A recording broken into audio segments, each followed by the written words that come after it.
વિશ્વાના royal કિચનને subscribe કરો અને bell icon દબાવવાનું ન ભૂલો।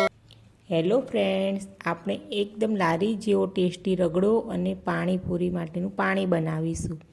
સૌથી પહેલાં પાણી બનાવવા માટે 1 કપ કોથમીર, અડધો કપ ફુદીનો, 1 ઇંચ આદુનો ટુકડો, અડધી ચમચી ચાટ મસાલો, સંચળ પાવડર, સ્વાદ પ્રમાણે મીઠું, 1 લીંબુનો રસ અને લીલા મરચાં નાખી ગ્રાઇન્ડ કરી લઈશું।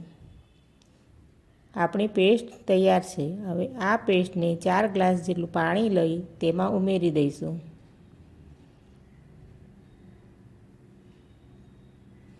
જરૂર પૂરતી પેસ્ટ ઉમેરી મિક્સ કરી પાણીએ ઢાંકી અને 3 થી 4 કલાક પડ્યું રાખીશું।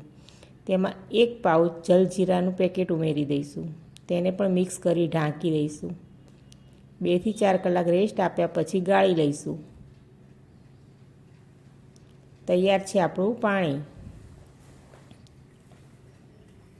હવે રગડો બનાવવા માટે મેં 1 કિલો બટેકા બાફેલા લીધા છે।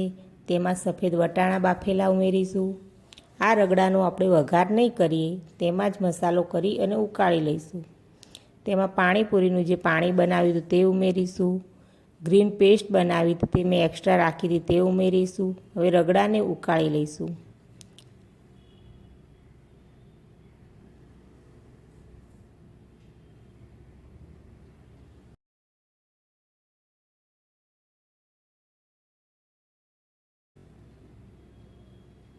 તૈયાર છે આપણો ટેસ્ટી રગડો। રગડા અને પાણીની પકોડી સાથે સર્વ કરીશું।